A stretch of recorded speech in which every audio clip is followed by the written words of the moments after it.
All right, welcome in. A very happy Saturday. It is last call here on WagerTalk TV. I'm Joe Raineri in for Kelly Stewart here today, but the song, as they say, remains the same. Championship week in college football, 6 games, big games anyway, that remain on the card. We're, of course, going to talk to our good friend Art the Caesar live from the Risk Room at the Westgate Superbook. We've got Gianni getting ready to tell us where all that steam is. It is a huge day across the sports landscape here, as not only do we have college football, we've got a huge UFC card to go over. Kyle Anthony is going to drop by. We're going to talk some of the fights on that card here to get down on. Of course, Teddy Covers will be here, also talking and taking any questions about the college football games that you guys may have. And we'll round it out with a huge college hoops card with Bryan Leonard talking about some of his favorite games, also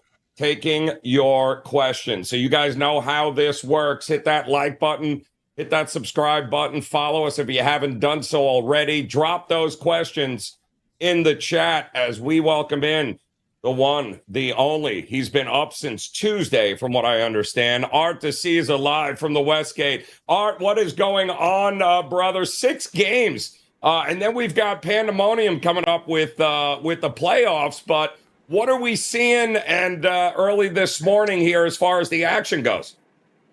Yeah, I mean, obviously, Joe, 6 games left, and people are ready to fire on these games, People who obviously have the appetite for this college football. This is kind of the end until we get to bowl season, obviously the playoffs. Let's just start with the 2 early games. We get killed on Arizona State winning the Big 12, so we really need Iowa State to come through for us. And that game opened, Arizona State minus 2.5. We're at Pick'em right now. I've even seen some places that have Iowa State minus 1. So incredible movement there. Totals really only dropped half a point from our opener of 51 to 50.5. That's been a market move. The MAC game, Ohio, Miami, Ohio. We opened 44.5. It's now 44, 2.5. We have good money on Miami of Ohio. We will need Ohio in that game. That's the report of the 2 early games. Those are the 2 early games there, of course. 12 o'clock Eastern time kickoff, guys, coming up in just about an hour. Ohio and Miami of Ohio, which might get a little confusing, I would imagine, behind the counter there, Art, when somebody comes up and says, give me Ohio. You're like, yeah, who? We'll do that again. Iowa State, Arizona State, the early one. When we talked bet on it during the week, you were amazed about how little interest or handle there was regarding Clemson and SMU. Has that picked up as the week went along? Yeah, that definitely has, and that game's interesting. That game, we really haven't even deviated much off of our opening numbers. We opened 2.5, 55. We're still 2.5. We're 55.5 right now. We hit as high as 56, and then we saw some sharp money come in on the under at that 56. The action is really split, and honestly, for both of those teams to win the ACC, the future book is good for us. So we'll win on either side. And right now it's split action. There really hasn't been sharp action on either side. It's really just been public money that has come in on that game. And you're seeing, Art, the biggest handle game for you guys right now is, I'm going to guess, either Georgia, Texas, or Penn State, Oregon. What seems to be rolling in here most this week? Yeah, it's definitely Georgia and Texas, and obviously that's the one game that's kind of like the standalone spot where it's going to sit right in the middle of the card. And so you're going to get that, and obviously the matchup with the 2 name brands. But I think when you get to the night game, when you get to Penn State, Oregon, because that's the last game of the night, that's going to draw a great handle. And that's actually seen a lot of public money on Penn State. We're about 60-40 ticket count on Penn State. We were 3.5, so there were a lot of people who were able to get 3.5. We're now 3. Total's gone up from 49.5 to 50. And, right now, as it stands, we'll need Oregon in the game. That could obviously change over the next 8 hours, but as we stand, we'll need Oregon small. And we'll probably need Texas right now because of all the early money that came in on Georgia at +3. And the total's actually gone up from us from 49 opener to a 50.5 opener. No sharp money, nothing to report there. We just moved with the market on that total. Kind of crazy. I would imagine, Art, depending on the outcomes of the earlier games, That Penn State Oregon game, and even Clemson SMU both getting ready to go 8 o'clock Eastern time tonight. There might be a lot of people pushing in and trying to get back here when it's all said and done. What about the Marshall, Louisiana game, the Sun Belt? That too, 7:30 Eastern time kick tonight. Any sort of movement in that game? Yeah, and we talked about this when we talked on Bet On It. Marshall opened 4. We got to as high as 6 on the game. It was a little bit of a nibble back on Marshall at 6. We're now sitting 5.5. Total hasn't budged from our opener. We've been 58.5 across the board all week. So with all of the influx of Louisiana money, despite some sharp money on 6 with Marshall, we'll still need Marshall in the game. Interesting. All right, there you got it here. Art the Caesar live from the Risk Room. Listen, Art, get some rest, my man. I know kickoff coming up here. You still got plenty to do over there at the Westgate. As always, brother, we appreciate the time. We'll see you again here for the NFL edition at some point on Last Call. Art the Caesar over at the Westgate. We appreciate it as always. If you're just joining us, what in the hell are you waiting for? Hit the like button, hit that subscribe button, become part of the WagerTalk TV family, because we bring guys like, I don't know, VR, Gianni the Greek in the house, ready to roll here on what is going to be a limited card, Gianni, here in college football, but plenty of college hoops and other things, and UFC, which you've been on all week. But talk to me here on what you have seen with these 6 big games remaining. What kind of action and steam have you been seeing here? Yeah, and be cautious on Championship Saturday. The money's made during the bowl games. The betting syndicates I work with, they'll sprinkle here and there this week, but the real money gets made during the bowl games. There's an influx of recreational bettors. The limits are a lot higher. These guys live to make as much money as they can over the next 3 or 4 weeks. So today, here's what's going on. They jumped on Iowa State at +2, 2.5, and +2. That's why Iowa State is now a favorite.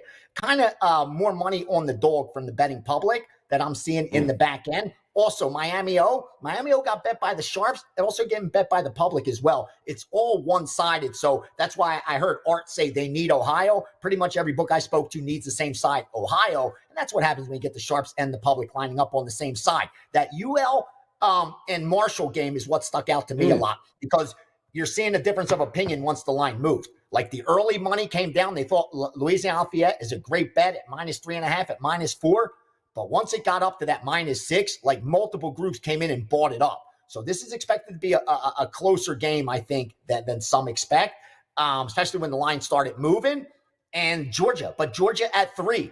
Like usually what will happen is I'll get the order, and then if it's not available, they'll throw out another order. Like, okay, you could lay up the -122 if you could get that number. Or they'll even sometimes say, take the 2.5, but if you could get even money or something. Not the case here. 3 or nothing.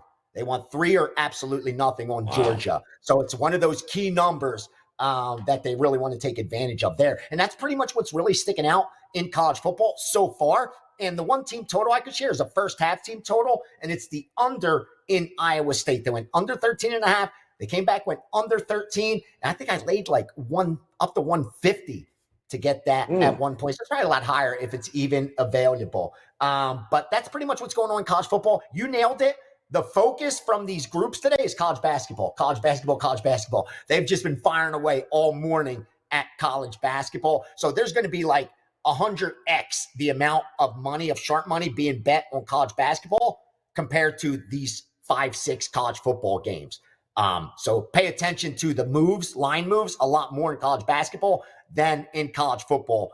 Because again, it seems like a lot of these lines have stabilized now in college football, and any big steam move would have already been hit unless the public knocks a line out of whack. I just don't see that happening. Most of you see are stuck at key numbers right now. So let me ask you this, Gianni. Are you seeing the same type of late steam with college hoops that we've seen with the NFL and in college football day of? Or are you seeing it late, or are you seeing a lot of it early, and once it moves, and that's the end of it? early. I get NBA overnights. I don't really like to bet them, Joe, to be honest with you. Like, I give them to somebody else because I know a lot of times what they're doing with those overnights is just trying to get out ahead of a number. And then they come back and they bet the other side later. So if you get the wrong side of a scalp or a middle, you're constantly losing while they're winning. So you want to be careful with that kind of stuff. I pay attention to when they start firing the college basketball in the morning, next morning. Yes, exactly. Early, because remember, when it comes to college basketball, it's a very profitable sport for betting syndicates. They're not working together. Sports betting is a zero-sum game. So there's a race to take advantage of these numbers, and that's exactly what you see. It's kind of like as soon as the lines go up and the limits are open, not the overnights, it comes morning, boom, boom, boom, boom. They're firing. And throughout the entire day, Joe, betting second halves, not a lot of first halves, mostly games, sides, and totals. And then when it gets to halftime, they're betting second halves. But they're firing so many games. Just for example, real quickly, like one account that I have that I bet college basketball on, 1, 2, 3, 4, 5, 6. We bet like 15 games already. And it's not even 8, it's 8 a.m. We've already got 15 sides and totals in the account. So we're crazy. Firing college baskets. Yep. Yeah. Well, it'll be interesting to see. I can't wait, Gianni, to see what happens with the playoffs once we get past today. And with these 12-team playoffs, I'm wondering what the steam moves are going to be during the week. You think that's we know during bowl season, but when it comes to this playoffs, what kind of action are you expecting here? It's a first time with all these playoff teams. So there's a lot of unknowns. Like we don't have a big sample size of how this is going to play out. I'm even a little I don't have anything to lean that back on. Like this is what usually happens like we have with March Madness. Going into March Madness, what do we say? Oh, the 5 versus the 12, the 8 versus the 9. Like we have this long history of these matchups. We just don't have that yet in college football. We're used to that smaller playoff format and stuff like that. So I just think you're going to see more action, more volume, and I also think that's where you're going to see a lot of late action. Because those are the kind of games that you get heavy public money. And again, public may not get respect, but they bet a lot of money, and those lines will move because of it. And I think that's when you'll see those groups taking advantage of those playoff matchups and stuff like that. But again, it's just college basketball and a lot of MMA today too. This UFC pay-per-view card is attracting a lot of betting action. It's the last pay-per-view of 2024, and I'll be there actually tonight, so I'm excited for it. Well, VR wouldn't be right if the chat room hadn't asked for a little UFC gold. So, is there a fight that you are most interested in here tonight? Brother, I love these guys. Smash that like button because Joe is the man. One of the few guys in the industry that is who you see on camera is who you see behind the camera. I'm just going to go through the screen because I'm not even saying these are premiums. This is my leans right away. I'll just go from the bottom up. Chiesa, take Weidman, and the under. You're going to get about 2-1 to go to the under on the Weidman side. Take Brian Battle over Randy Brown. I know he missed weight by 4 pounds. That just means he didn't try. If he missed weight by 1.5 pounds, I'd be worried. That means he was killing himself trying to shade that last pound. But when you're overweight by 4 pounds, that means you didn't even try to cut weight. So you have an advantage over your opponent. It's just going to cost you 20-30% of your purse. But I think that was the play there. Evlo of Aljamain, I'm not messing with. Luque, I think, is a live dog, but Garimba's probably going to beat him.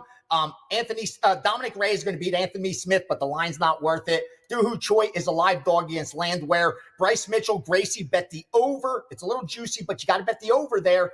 Cyril Gahn's going to beat Volkov, but Volkov's the better bet. Ian Gary's going to fight for your money at plus 300. I actually bet him.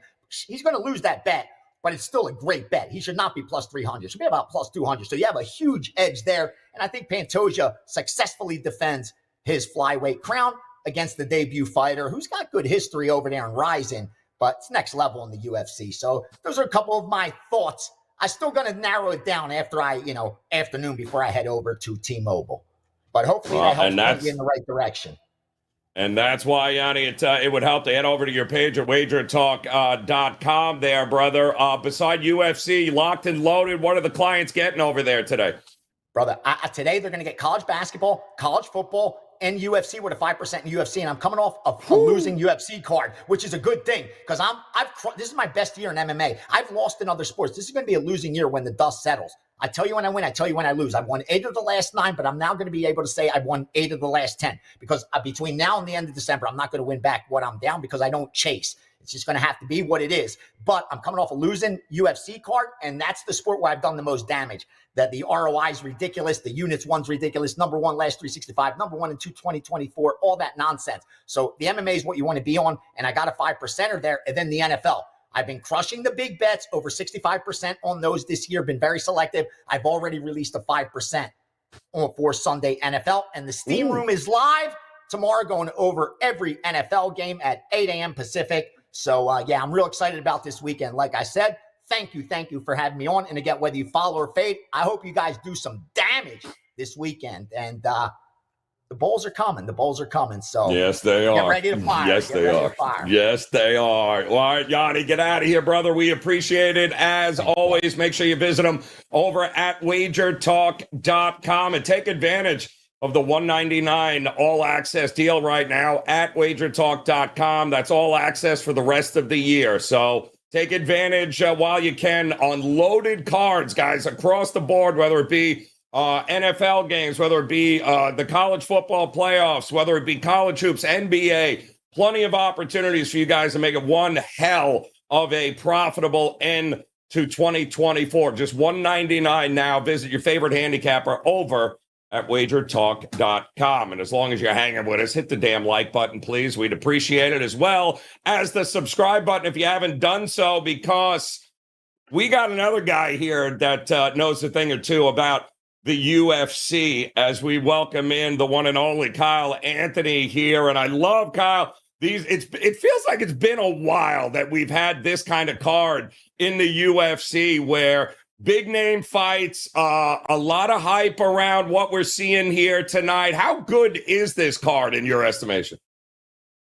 Yeah, this is, stacked from, you're talking the early prelims all the way up to the main event. There are absolutely good betting opportunities, but the one thing about it that I've probably said throughout this year is it doesn't have to be a high level event to bet on it. I know a lot of people, it gets the eyes on it. We've been profitable throughout this year, and, it's going to be another profitable year betting MMA over 74 units. And it's a great spot. It's exciting when it's near the end, but this card, I think, definitely brings profit, and I think it also brings excitement. So this is definitely, I would say, one of the best cards of the year. Recognizable names and some title fights in there. All right, so let's dive into a couple. And again, guys, if you're joining us here for the first time on Last Call, drop your comments, any questions you have about any of the fights. We still got plenty of college football to go over. Teddy Covers is coming up here in a few. Bryan Leonard is going to break down any of the college hoops questions you guys have. So hang in there. And again, any UFC questions you got, Kyle is the guy. Let's talk about Pantoja here. What are we expecting in this fight here tonight, Kyle? Yeah, this one here, you've got Alejandro Pantoja versus Kai Asakura. And this is really an odd kind of setup here. I know it's the main event, but this is the only odd part about it is that they brought over a guy from Ryzen who was a champion over there and came over. Now, one of the biggest things when I look at fights, break them down, is, you got a debuting guy, which I think is already something that is, you don't always get the best out of the guy, whether it's nerves, it's a cardio dump. But now you've got a guy that's coming in on a UFC debut, a main event, and also on a title fight. That is just a lot that you have to climb right away. So I think that already kind of sets him, kind of puts him behind the eight ball, I think, already when you're breaking this fight down. But the other thing that you have to look at in this fight is the weight. And that's something with Kai Asakura that he has normally been fighting. And this is going to be at flyweight. And last time he even fought at flyweight was back in December of 2021. And in that fight, he lost. And since then, he had two fights, which were in 2023. Both of them were up a division in the bantamweight division. Now, yes, he made weight yesterday, and that's great. And I didn't think there was going to be a problem with that at all. I just think that obviously lowers down when you're talking about cardio, you're talking about durability, you're talking about energy, you're talking about all of those things definitely take a hit. Now, Kai's going to go for it early. He's going to look to throw big shots. He's primarily really a striker here. And that's the thing with Pantoja. He is extremely well-rounded. And that already, again, you've got a lot of things. You're talking about a weight cut. You're talking about debut in the UFC main event. And now you've got also the stylistically, for Pantoja, it's a great setup for him. And you're looking at it, the path of least resistance for him is going to be the wrestling. He's going to look to push forward. He's going to look to crash the pocket, get you down, get in your face. And again, early can be a little bit tough for him, but I do think his jiu-jitsu is just going to absolutely dominate if he gets his fight to the ground. I do believe he's going to do that. He's not going to look to stand and strike. And also this being a 5-rounder, I think also helps Pantoja, who is a guy that's been able to go out there and really tough it out. He's durable. He's a guy that does not get finished. Out of his 33 fights, he's never been finished in his career. So he's a guy that takes this to the distance. And that's kind of where I'm going with this fight here, is that I do think that early it's going to be competitive at some particular situation there. But I think, middle of this fight, I think that's where Pantoja really puts a stamp on this and really gets this fight to the ground. So Pantoja's sitting around that minus 280 mark, somewhere around there. You can get Pantoja inside the distance around minus 110. And I think that's a really strong number and his most probable outcome here. So I think that's a nice path for him to get the victory. You think he'll get over 2.5? I think you're playing with fire there, because that's kind of where I see this fight kind of ending in that 2-3 range. So I think it's actually lined pretty solid there. So I do like just kind of getting that inside the distance, and I think the number is pretty strong for a 5-round. This is a 3-rounder. I may think a little bit differently about inside the distance, but you got a lot of opportunity here for a killer in Pantoja. I think it's inside the distance for him. So another fight, and I don't understand, why is Sterling on the prelim card here? What am I missing? Am I right? How is this fight not on the main card? And late at night, I don't get what's going on. What are we missing with this fight?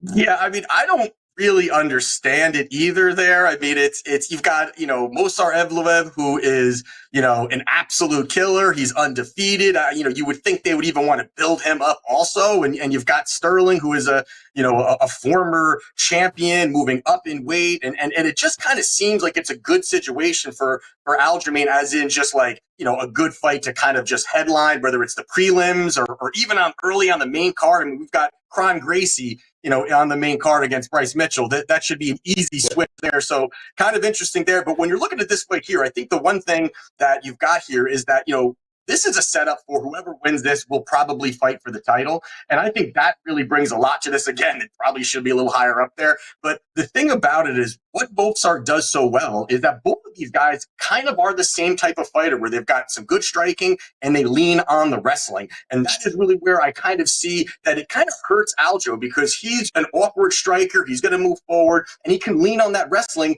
when he kind of has guys who aren't as good of wrestlers or who don't have the striking and just wrestling. Movsar, I think, really covers, Aljo everywhere in this fight goes, whether you're striking, whether he's looking for takedowns, whether he's looking to, just top control. And I think that Aljo is a good offensive wrestler, but when it comes to defensive wrestling, I do think he struggles. And I think that's where he can kind of push the pace a little bit. And that also leads me to kind of where I would think that this fight would go. And you're looking at it here where Movsar is 18-0. He's got 11 decisions, 4 submissions, 3 knockouts. But since in the UFC, he is 8-0 and no finishes. And this is a guy who is never really seeming to kind of push for that. He's fine kind of, he's been in some tough situations. He's got out of those situations. He's had some close fights, but at least the wrestling and top control's been there. So that's kind of where I'm going with it here. I mean, Movsar, again, around minus 265. You can get him to win by points at around minus 135. And I think that's a good price, getting off the big number. And again, a very likely outcome for a guy who's done it 8 straight times in the UFC. Kind of crazy. Who's got the better gas tank, you think, in that one, Kyle? I would probably go Movsar. I would probably go. But again, it's the thing about it is Aljo going up in weight, I think, could help him with that. And anyone who's taking that dog money, I don't blame anybody who's taking dog money in Aljo. Again, his pedigree is high. He comes from a great camp. I know Ray Longo well. I mean, it's a great camp there. I just think now he's 35. This is a point where Evloev is 30. I just think this is a point now where things can tilt down for Aljo, and this is really where that Movsar can probably really start to hit his prime and be really moving all forward in the division. All right, so let's say we got one question coming in, Kyle. Then tell us what you got going on here over at WagerTalk. What do you think about Ian Gary over 2.5 rounds in his fight here today?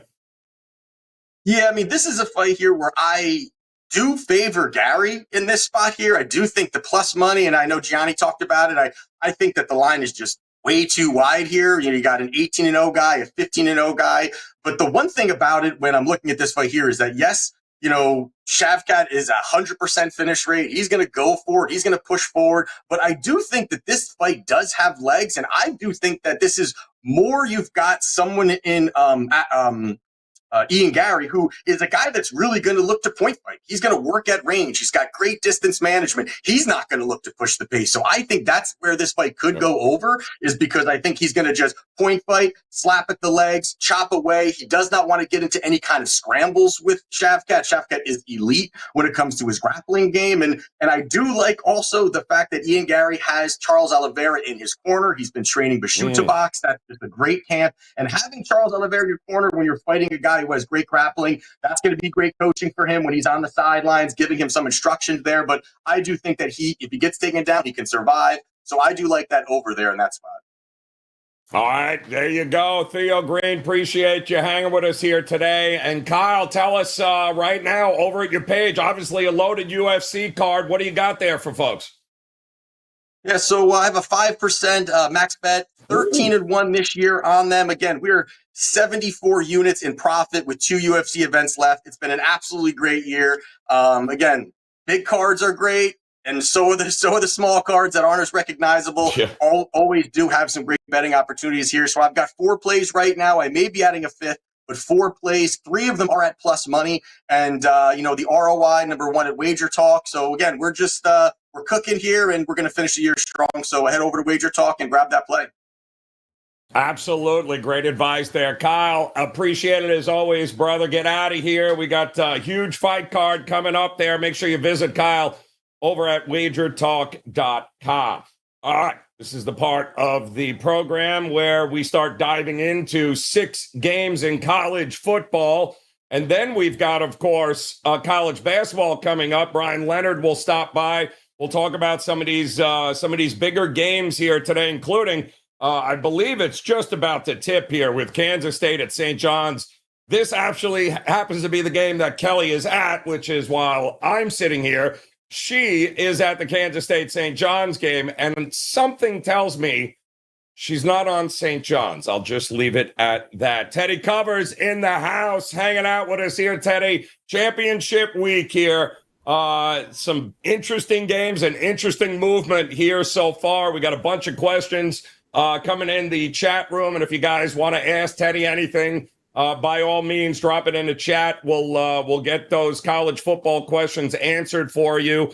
Teddy, the noon kickoffs here: Iowa State, Arizona State, Ohio, and Miami of Ohio. Is there were you anything about these 2 games that you liked more than the other? Well, I bet the MAC championship game for the clients. It's a client play for me. And look, you have me on after Gianni and Kyle, who are the 2 single most energetic people on earth. I'll do the best I can.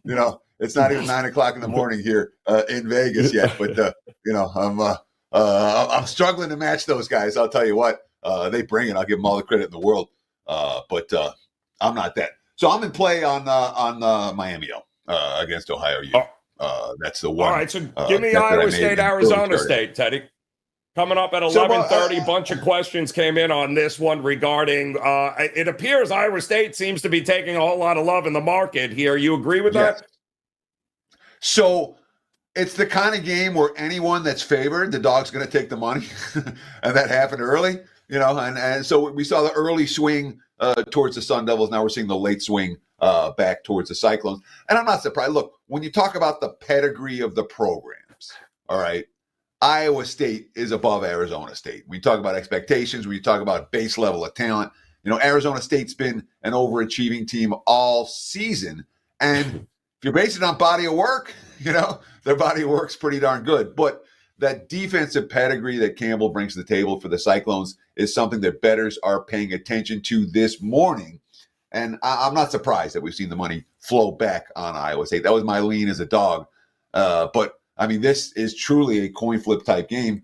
I'm surprised we've seen a little bit of over money this morning. I thought we'd see nothing but under money here. These are 2 defenses that we trust. And for the majority of these games that we're going to talk about, I'm like, yeah, lean under. This is one of those for sure. But sidewise, really, this is a coin flip game. I expect someone to win by a field goal at the end. It really does. It does feel like that with these two teams in it. And Matt Campbell, his biggest issues were trying to get past OU and Texas all those years, Teddy. He ain't got to worry about them anymore in the Big 12. So maybe, just maybe, this is Iowa State's time. The 4 o'clock game, interesting, with Georgia and Texas. And I know I saw some questions coming in and wanted to know, what does Teddy think about maybe Texas in the first half laying a half a point? I mean, pretty much a pick-em situation in the first half. Would you rather split this game in half, Teddy, or how would you approach it? I thought about this game a ton this week, and I haven't bet it. I haven't. And the more I think, the more I will like the Texas side. I'd rather have Texas than Georgia. I don't want a team off an 8 overtime win in which they left it all on the field last weekend. And now, obviously, you're facing a pretty big step up in class. Texas is as good as anyone in the country. And it's certainly a Texas team that's going to remember what happened in the first meeting between these two teams. And I'm not convinced that is repeatable for Georgia. Look, Georgia's been something of a disappointment basically all year. They had the opening blowout over Clemson, and since then, if you've been back in Georgia, all you've done is lose money. They have not lived up to expectations. It has not been a banner year. And you find, I don't mind teams like Georgia. I love teams when it comes to bowl season. Teams that finished the regular season, I think it's, I'm trying to remember if it's 25% or 33% ATS. But the bad point spread teams in the regular season are, they flips come bowl season. You oftentimes find value with those squads. Not this week. So it's Texas a priori. I'm not betting on the team that's just coming off the 8 overtime win, and I'd rather have the team that lost the first meeting. I don't know if Texas is good enough to win by margin, I don't. And I know it's going to be an all Georgia crowd, So in terms of splitting the bet up first half versus full game, I don't have an argument with Texas first half. All right. I don't have an argument split your wager Texas first half, Texas full game. I really don't. I will say this: if you play Texas, make sure you're laying 2.5, not 3. That's the difference between being a casual recreational bettor and being a bettor that has a chance to win. Is finding the good numbers and making sure you're betting the good numbers. So this is one of those games where right now the line is absolutely split. All right, you can find 2.5s with the favorite, you can find 3s with the dog, and if you bet either one, get that number. Because if you don't, it's hard to win. It's harder to win. Yeah, especially with Teddy. I'm still struggling to figure out how the hell we're getting over 50 points in this game. I don't know if I'm looking at this wrong, but it just feels like it was 52.5. I think the first game closed, and it didn't sniff 50 there with a 30-15 game. Are we getting over 50 points in this game? It doesn't feel like it, right? So here's a problem with the under. All right. You're talking about two teams that have playmakers. There is, the first meeting was a defensive slugfest, and they got to 45, and it wasn't like the ball was moving up and down the field. It wasn't like anyone playing with pace. It wasn't like anything. And they still got to 45. So it's like you're one touchdown away from being over this total. And when you're talking about teams like both these teams, capable of scoring on offense, on defense, and on special teams. Big play touchdowns go a long way towards cashing overs.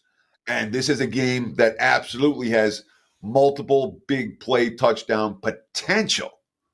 Now, do I see either of these offenses grinding out yards and clock and moving up and down the field against these two Ds? Probably not. But could we see enough big plays, a handful of big plays, makes a big difference when it comes to cashing this under. So lean in that direction, but I ain't going to bet it. Right.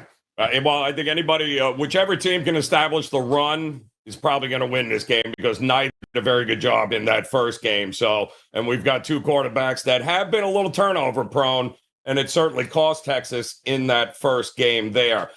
Teddy, also, I know we talked yesterday on the college football kickoff show, which I would encourage you guys to check out. The link is in the description there yesterday, but you did talk about this Marshall, Louisiana game that's coming up also tonight It's a fascinating game, and we talked about how Marshall, it's kind of hard to go against a team that's 11-1 against the number this year, Teddy. All Marshall does is cover games. Are they covering this one, getting what, 5.5? Because the market money just coming right in on Louisiana. Yeah, I agreed with that market money, I mean, Marshall was the beneficiary this year of being a little bit undervalued. They're plus 21 at Virginia Tech, they lose by 17. They're plus 40 at Ohio State, they lose by 35. They spent all season kind of doing, in those, we covered. And of course, the only conference loss came in a game where they were up by 20 points with 7 minutes left. All right. The last couple of weeks, kind of stealing games. They stole the game against James Madison. They stole the game against Old Dominion in a sense. But you got to know this. Coach Huff is flirting with other jobs. All right. Everyone's saying that after this game, he's going to announce he's going to take the Southern Miss job, or at least that's the rumor. And it's a strong rumor. It's been around. He had to deny it this week. I mean, and that's a big distraction when your coach and your assistants are sending out resumes and not putting the game plans. That to me is just something you have to pay attention to. And when you have a team that's overachieved, and Marshall's overachieved, they really have. The breaks have gone their way. That's how you go 10-1-1 ATS or 11-1 ATS. And they've done it without building up a huge betting bandwagon, I mean, a lot of times the team goes 11-1 ATS, everyone's on it. All of a sudden you look, you're like, oh, wow, Marshall's covered again. Oh, Marshall covered again. I don't think they're the better of the two teams. I worry about the coach and his staff going elsewhere. I could only lay with Louisiana in this ballgame, despite Marshall's great point spread success this season. Only one of these two teams has a defense we can trust. That's the Raging Cajuns. And I agree with the market. That move as well there, Teddy. 5.5 now is what we're seeing. 58 is a total. Speaking of totals, I believe in the chat, is it Fatone24 wants to know about the total in Penn State, Oregon. Wants to know your thoughts about this being played indoor at Lucas Oil. Is there an advantage to Oregon here, which, usually faster, bigger, stronger, or is there an advantage to the total at all being indoors here? Well, it's certainly in terms of, you talk about a fast track and you talk about no weather conditions and you talk about a team in Oregon that's pretty darn good. And you don't necessarily want to expect the Ducks offense to click on all cylinders where they're in Madison, or in Ann Arbor. But on a field like this, one might think that this defense, this offense, I say, would click on all cylinders. Now, Penn State may be able to do enough defensively to, I don't know that Penn State's. I'm not sold on Penn State, all right? I'd rather have side than total in this game. I think Oregon, we're seeing threes. Again, the wise guys love to put some Penn State. Everyone's talking about statistical profiles, and Penn State's statistical profile is really good. I get it. If you watch Penn State, eye test, when they needed to get stops in key games, they didn't get the stops. That concerns me significantly here against Oregon. Lean over, lean Ducks. Don't make it look. It's going to be an interesting one here, Teddy, and I believe you locked and loaded. You mentioned in the MAC here today. How about anything else? College hoops. What do you got locked and loaded at your page at WagerTalk? Yeah, we got a bunch of early start today. I got early start college football. We got early start college hoops. Check. I mean, literally now's the time to go over to the page and check it out. Of course, we're locked and loaded for NFL for tomorrow. I'm passing in the NBA. It's been a really crappy NBA week for me, and sometimes, you know how it is. You're not seeing it clearly. You're working for sports. All right, let's leave the NBA alone for a day or two. We'll come back. So I left the NBA alone for today, but we're involved in college hoops. We're involved in college football. We got NFL locked and loaded for the weekend, and we're running good in all three of those sports. Real good. In fact, so check out the homepage, wt.buzz/TC. Early start action. First one, kickoff in 15 minutes. So you want to get on board right now. Now's the time, Teddy. Alan Goby in the chat says, Boston loves you, Teddy, and so do we, brother. So we appreciate it as always. Get out of here. It's a long day. I can't believe they forced you to get up here to hang with us here today. Unbelievable, Teddy. Make sure you visit him at WagerTalk.com. Don't forget about that $199 all access the rest of the year, every sport, your favorite handicapper, every play, bowl games, you name it, guys. For $199, it's an amazing deal. Take advantage of it. Go visit Teddy VR. Go visit Kyle over at WagerTalk.com and take advantage of that $199 offer. Now, only 6 games in college football. Have you hit that like button yet? We'd certainly appreciate it. Make sure you hit that subscribe button and get your college basketball questions ready, because one of the best joining us here, and Bryan Leonard in the house talking college hoops. We talked yesterday on the college basketball tip-off show, Brian, this week about some of these games. It wasn't a huge card last night, but I think we all agreed that Northwestern probably shouldn't have been getting points against Illinois last night at home, and I think that game proved that we were definitely looking at that right. But today is a different animal. We got 1,000,001 games going on in college hoops. I've seen some questions in the chat already. Kelly is at this St. John's, Kansas State game. Did you happen to have a feeling on that game one way or the other, Brian? Yeah, the problem is Devian Smith is questionable for St. John's, and he's probably, well, he's their second best player, but I saw the lines moving a little bit right before, and which means that maybe he's going to play. If he plays, that's probably the side to be on. If he doesn't play, I don't want any part of St. John's, and unfortunately I'm doing the show, so I can't really give you if he's playing or not, but it is something that either keeps me off the game or points me towards it. Yeah, I'm pretty sure Kelly is not on St. John's. I'm just going to leave it at that, Brian. Talk to me here about some of these games coming up here today. Was there one that stuck out to you a little more than the rest here? Yeah, and it's an early game. It's going to start in 15 minutes here, so I'm glad you gave me a chance to get to it. And that's the Nebraska and Michigan State game here. And I like this underrated Cornhuskers team. They enter with a 6-1 record, the only loss coming at a neutral site versus St. Mary's. In fact, they covered that game in a 77-74 defeat. They had an impressive 74-63 victory in their only other true road game. And they don't quite have the depth of the Spartans, but they're pretty comparable in this game. Michigan State, I've said it for many years, they get better as the year goes on. They come in at 7-2 on the season. Both their losses were on neutral courts to Kansas and Memphis, and they failed to cover either one of those games. They are off back-to-back wins over North Carolina and Minnesota, so they're not as hungry as Nebraska is in this contest here. And I don't rate this Michigan State home court very high, so I expect this one to go down to the wire, and we're getting up to 7 points now on Nebraska, and I just don't see that much of a difference between these two teams. I think there's value on Nebraska in a game that starts in about 15 minutes.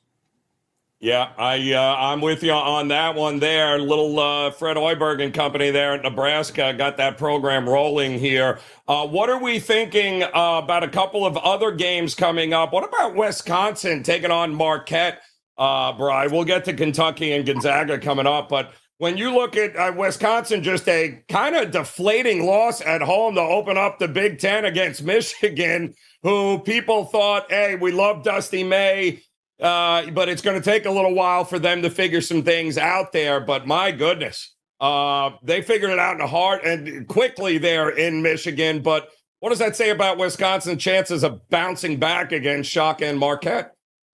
Well, Marquette's got a very good home court, as you might imagine. But they do have some guys who are out today that have normally been in the rotation. That's Chase Ross and Lowry, who will not be playing in this game. And that kind of shortens them up a little bit when it comes to their rotation. And that is a concern. I made the line on this 7 with those two out.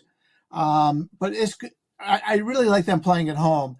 From a power rating standpoint, I've got Marquette in the mid-teens, and I've got Wisconsin about 35. But Marquette's got the better defense, and they're very good in that regard.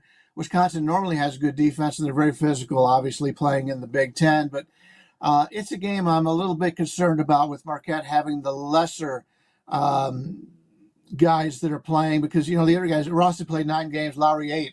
So they've been there just about every game of the season. So without them in there, it's kind of a wait and see attitude for me on this Marquette team.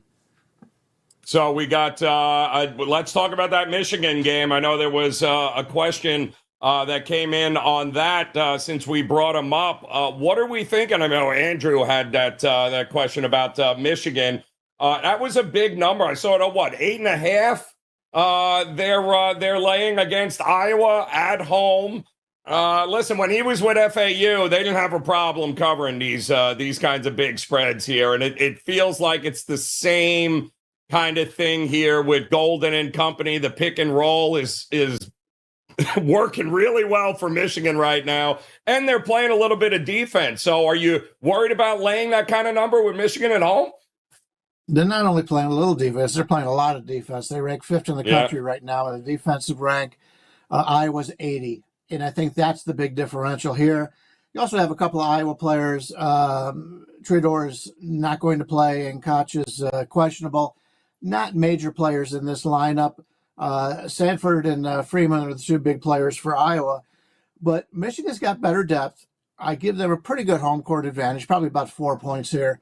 And the line has gone up a little bit, and I could see that. I'm even seeing 10s at some places, but I prefer the Michigan side in this one. It's just a team that I've had a lot of good success with. I played them the other day. I believe they were an underdog, and they won the game straight up.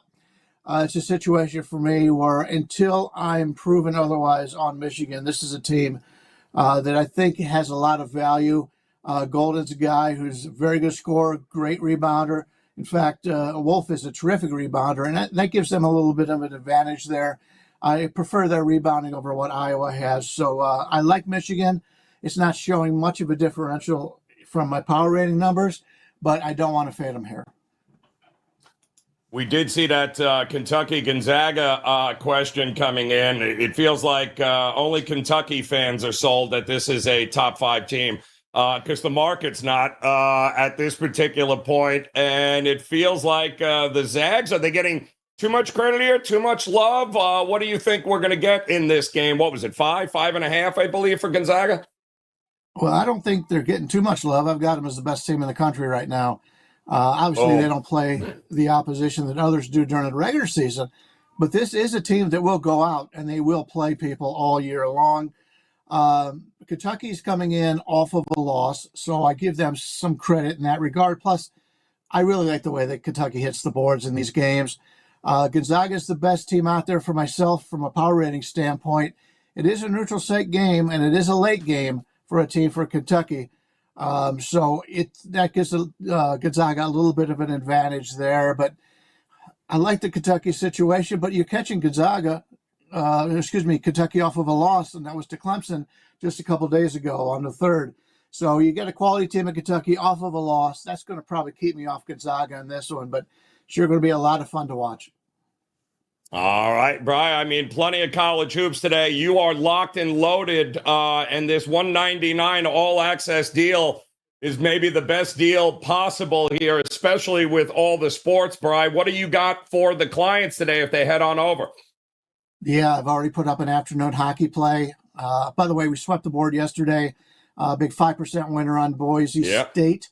That was wire-to-wire winner. I thought I had a pretty good bet, but we've got a lot of good handicappers on the site disagreeing with me, but that one worked out well. But we've got the one hockey in the early games. I'm sure I'll have more later. 2 college basketball plays in early action. And I also have a couple plays in college football, 3 plays going on today. So we got a little bit of everything. It's still early. As Teddy pointed out, it's not even 9 o'clock Eastern here, or 9 o'clock Pacific here in Vegas. So we got more time to add. So if you're looking for volume, quality volume, I'm not going to give you a ton of plays, but you'll get 5 or 6 just about every day, especially on Saturday.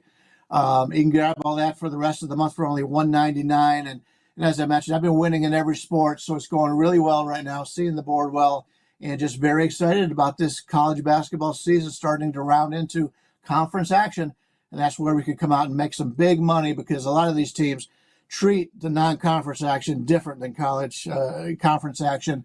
And we can make some money by going against what a lot of people have seen so far.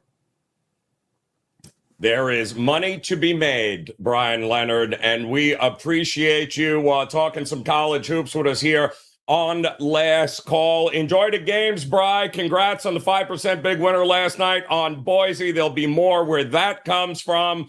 And that'll do it, guys. We're about 8 or 9 minutes away from the start of championship week Saturday. Iowa State, Arizona State, Ohio, Miami of Ohio. Want to thank Art DeCesar over at the Westgate. Want to thank Gianni, of course. Don't forget Kyle Anthony locked loaded on a huge UFC card. Teddy Covers. Go get that Ohio, Miami of Ohio. He's locked in, guys, right now. Best bet today in college football for Teddy is on the MAC championship. And you just heard Brian tell you, ready to roll here when it comes to college hoops. Big shout out to you guys in the chat room. Big Daddy, Daryl Turner, pleasure to see you. Andrew, as always, you guys rule. Don't forget, hit that thumbs up button there if you could. And don't forget, become part of the WagerTalk TV family by hitting the subscribe button or follow button if you're on IG or TikTok. Guys, we appreciate it as always. Last Call will be back tomorrow, the NFL edition, 12 o'clock Eastern time. That's the start. We'll hear again live from the Risk Room at the Westgate. Gianni will be by. We'll be breaking down all the games, so make sure you come back and join us again. But until then, guys, cash those damn tickets here today. We appreciate the time. We'll see you again tomorrow on Last Call. Good luck.